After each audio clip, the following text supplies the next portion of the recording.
പ്രിയപ്പെട്ട സുഹൃത്തുക്കളെ, ഇന്നത്തെ നമ്മുടെ വീഡിയോ നമുക്കെങ്ങനെ ഫ്രീ ആയിട്ട് മലയാളം ഫോണ്ടുകൾ ഡൗൺലോഡ് ചെയ്യാം എന്നുള്ളതിനെ കുറിച്ചാണ്. അപ്പം മലയാളം ഫോണ്ടുകൾ, പല തരത്തിലുള്ള മലയാളം ഫോണ്ടുകൾ ഇന്ന് നമുക്ക് ഫ്രീ ആയിട്ട് തന്നെ അവൈലബിൾ ആണ്. ഇപ്പോൾ പെയ്ഡായിട്ടുള്ള ധാരാളം ഫോണ്ടുകൾ നമുക്ക് ഇന്ന് കാണാൻ സാധിക്കുമെങ്കിലും ഫ്രീ ആയിട്ട് തന്നെ നമുക്ക് ആവശ്യമായിട്ടുള്ള സ്റ്റാൻഡേർഡ് ഡിസൈനിലും സ്റ്റൈലിലൊക്കെയുള്ള ധാരാളം ഫോണ്ടുകൾ ഇന്ന് നമുക്ക് അവൈലബിൾ ആണ്. അപ്പോൾ നമുക്ക് ആ ഫോണ്ടുകൾ സാധാരണയായിട്ട് എല്ലാവരും ഉപയോഗിക്കുന്ന വളരെ വിപുലമായിട്ടുള്ള പല മോഡലിലുള്ള ഫോണ്ടുകൾ നമുക്കിന്ന് അവൈലബിൾ ആണ്. അതെങ്ങനെ നമുക്ക് ഫ്രീ ആയിട്ട് ഡൗൺലോഡ് ചെയ്യാം എന്നുള്ളതാണ് ഇന്നത്തെ വീഡിയോ. അപ്പം ഫോണ്ടുകളുടെ കാര്യത്തിൽ പറയുമ്പോൾ മലയാളം ഫോണ്ടുകൾ പ്രത്യേകമായിട്ടും ശ്രദ്ധിക്കേണ്ട കാര്യങ്ങൾ, അത് രണ്ട് തരത്തിലാണ് പ്രധാനമായിട്ടും വരുന്നത്. ഒന്ന് യൂണീക്കോഡ് ഫോണ്ട്, മറ്റൊന്ന് കോഡ് നമ്മൾ ടൈപ്പ് ചെയ്തിട്ടതിന് ശേഷം അത് മലയാളം ഫോണ്ടിലോട്ട് കൺവേർട്ട് ചെയ്യുന്ന ഒരു രൂപം. അപ്പം നമ്മളിതിൽ ഇനി അതിനെക്കുറിച്ച് വ്യക്തമായിട്ട് പറയും. അപ്പോൾ നമുക്ക് ആദ്യം അവിടുന്ന് ഫോണ്ടുകൾ ഡൗൺലോഡ് ചെയ്യാമെന്ന് നോക്കാം. അതിനുശേഷം നമുക്ക് അതിനെപ്പറ്റി ചർച്ച ചെയ്യാം. അപ്പോൾ അതിനായിട്ട് നമ്മൾ ബ്രൗസർ ഓപ്പൺ ചെയ്യുക. ഞാനിവിടെ ഗൂഗിൾ ക്രോം ഓപ്പൺ ചെയ്യുന്നു.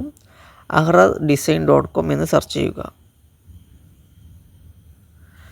അപ്പോൾ ഇതുപോലൊരു ഇൻ്റർഫേസ് നിങ്ങൾക്ക് കാണാൻ സാധിക്കും.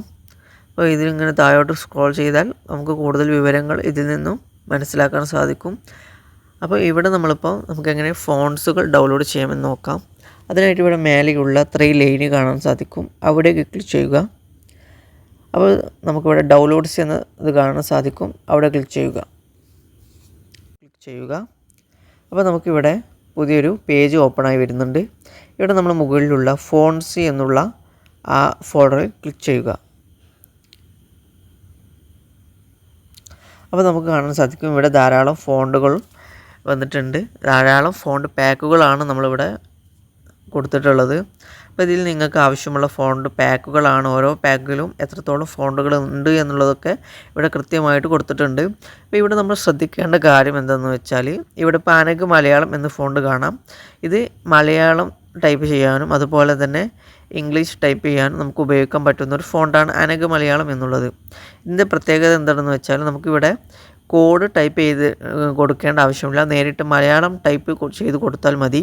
അപ്പോൾ നിങ്ങളിപ്പം പിക്സൽ ലാബ് യൂസ് ചെയ്യുന്നവരാണെങ്കിലും ഫോട്ടോഷോപ്പ് യൂസ് ചെയ്യുന്നവരാണെങ്കിലും മലയാളം നേരിട്ട് ടൈപ്പ് ചെയ്ത് കൊടുത്താൽ മതി. സാധാരണ ചില ഫോണ്ടുകളുടെ പ്രത്യേകത എന്താണെന്ന് വെച്ചാൽ, അത് മലയാളം ഫോണ്ടുകൾ പ്രത്യേകിച്ചും കോഡിലോട്ട് കൺവേർട്ട് ചെയ്തതിന് ശേഷമാണ് നമ്മൾ ഫോട്ടോഷോപ്പിലാണെങ്കിലും പിക്സൽ ലാബിലാണെങ്കിലും ഒക്കെ ഉപയോഗിക്കാറ്. അപ്പം അനഗ് ഇവിടെ ഞാൻ യൂണീക്കോഡ് ഫോണ്ട് എന്ന് കൊടുത്തിട്ടുണ്ട്. ഇങ്ങനെ യൂണീക്കോഡ് ഫോണ്ട് കൊടുത്ത ഫയലുകളിലൊന്നും നിങ്ങൾ കോഡ് ഉപയോഗിക്കേണ്ടതില്ല. അപ്പോൾ അനഗിന് നിങ്ങൾ ഇപ്പോൾ കോഡായിട്ട് ഉപയോഗിക്കേണ്ട, നേരിട്ട് തന്നെ നിങ്ങൾക്ക് പിക്സൽ ലാബിലാണെങ്കിൽ അത് ഫോണ്ട് ആഡ് ചെയ്തതിന് ശേഷം നേരിട്ട് ടൈപ്പ് ചെയ്ത് കൊടുത്താൽ മതി. അതല്ല ഫോട്ടോഷോപ്പിലാണെങ്കിൽ, അതായത് നമ്മൾ സിസ്റ്റത്തിലാണ് എങ്കിൽ അത് ഇൻസ്റ്റാൾ ചെയ്തിട്ട് പിന്നെ ഏത് ആപ്ലിക്കേഷൻ ഉപയോഗിക്കുകയാണെങ്കിലും നിങ്ങൾക്കത് സിമ്പിളായിട്ട് തന്നെ ഉപയോഗിക്കാം. അതിന് കോഡ് ടൈപ്പ് ചെയ്യേണ്ടതില്ല എന്നതാണ് പറഞ്ഞത്. അപ്പം അനഗിന് യൂണീക്കോഡ് ഫോണ്ടാണ്. ഇതിൽ 40ഓളം ഫോണ്ട് വെറൈറ്റീസ് വരുന്നുണ്ട്. മലയാളത്തിൽ ഇംഗ്ലീഷും ടൈപ്പ് ചെയ്യാൻ പറ്റും. അതുപോലെ തന്നെ മഞ്ചാരിയും അനഗ് പോലെ തന്നെ യൂണീക്കോഡ് ഫോണ്ടാണ്. ഇതിലും മലയാളം ഇംഗ്ലീഷ് ടൈപ്പ് ചെയ്യാൻ പറ്റും.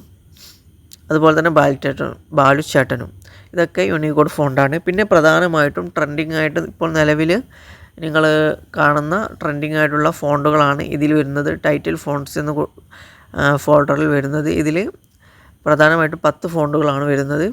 ഇതിൽ കൂടുതൽ യൂണീക്കോഡ് ഫോണ്ടാണ് എങ്കിലും ചിലത് ML ഫോണ്ടുകളുണ്ട്. അത് ചിലപ്പോൾ പിക്സൽ ലാബിൽ വർക്ക് ചെയ്യാൻ സാധ്യത കുറവാണ്. മറ്റുള്ള ആപ്ലിക്കേഷനിലൊക്കെ വർക്ക് ചെയ്യും എന്നാണ് ഞാൻ മനസ്സിലാക്കുന്നത്. അത് ML കോഡ് ഉപയോഗിച്ചിട്ടാണ് ചെയ്യേണ്ടത് എന്നാണ് ഞാൻ മനസ്സിലാക്കുന്നത്. ഫോട്ടോഷോപ്പിൽ ML കോഡ് ഉപയോഗിച്ച് ചെയ്യുമ്പോൾ വർക്കാവുന്നുണ്ട്. അപ്പം അതാണ് ഇതിൽ ഉൾപ്പെട്ടിട്ടുള്ളത്. ബാക്കി യൂണീക്കോഡ് ഫോണ്ടിൽ നിന്ന് ഞാനിവിടെ പ്രത്യേകിച്ച് കൊടുത്തതൊക്കെ യൂണീക്കോഡ് ഫോണ്ടാണ്. അതിന് നിങ്ങൾ പ്രത്യേകം കോഡ് ഉപയോഗിക്കേണ്ടതില്ല. MLU ഒക്കെ യൂണീക്കോഡ് ഫോണ്ടാണ്. പിന്നെ FML മലയാളം എന്നുള്ളതൊക്കെ കോഡ് വരുന്ന ഫോണ്ടുകളാണ്. FML Malayalam, MLKV ഫോണ്ടുകളൊക്കെ. അപ്പോൾ അതിനൊക്കെ നിങ്ങൾ സ്ക്രൈബ് ഫോണ്ടൊക്കെ കോഡായിട്ട് വരുന്നതാണ്. ഇതിനൊക്കെ നിങ്ങൾ കോഡ് ഉപയോഗിച്ച് ചെയ്യണം. ഇതാണ് ഇത് തമ്മിലുള്ള വ്യത്യാസം. പിന്നെ പിക്സൽ ലാബിലേക്ക് എങ്ങനെ ഫോണ്ട് ആഡ് ചെയ്യാം എന്നുള്ളതൊക്കെ നമ്മൾ മുമ്പ് വീഡിയോ ചെയ്തിട്ടുണ്ട്. അതിൻ്റെ ലിങ്ക് ഡിസ്ക്രിപ്ഷൻ ബോക്സിൽ കൊടുക്കുന്നുണ്ട്. അതുപോലെ തന്നെ ഫോട്ടോഷോപ്പിൽ എങ്ങനെ ചെയ്യണം എന്നുള്ളത് എല്ലാവർക്കും അറിയാമെന്ന് ഞാൻ മനസ്സിലാക്കുന്നു. അപ്പോൾ ഇതിലെങ്ങനെ നമുക്ക് ഡൗൺലോഡ് ചെയ്യാം എന്ന് നോക്കാം. അതിനായിട്ട് ഇവിടെ ഞാനിപ്പോൾ അനഗ് ഫോണ്ടാണ് ഡൗൺലോഡ് ചെയ്യുന്നതെങ്കിൽ ഇവിടെ ഡൗൺലോഡ് നൗ എന്നുള്ള ബട്ടൺ ക്ലിക്ക് ചെയ്ത് കഴിഞ്ഞാൽ നിങ്ങളുടെ ഗാലറിയിലേക്ക് ഇത് നേരിട്ട് ഡൗൺലോഡ് ആവുന്നതാണ്. അതല്ലെങ്കിൽ നിങ്ങൾ കമൻറ്റ് ബോക്സിൽ ആവശ്യപ്പെട്ടാൽ അതിനെക്കുറിച്ചുള്ള വീഡിയോ നമ്മൾ ചെയ്യുന്നതാണ്. എല്ലാവർക്കും വീഡിയോ ഇഷ്ടപ്പെട്ടെന്ന് പ്രതീക്ഷിക്കുന്നു. അടുത്തൊരു വീഡിയോയുമായിട്ട് വീണ്ടും കാണാം. താങ്ക്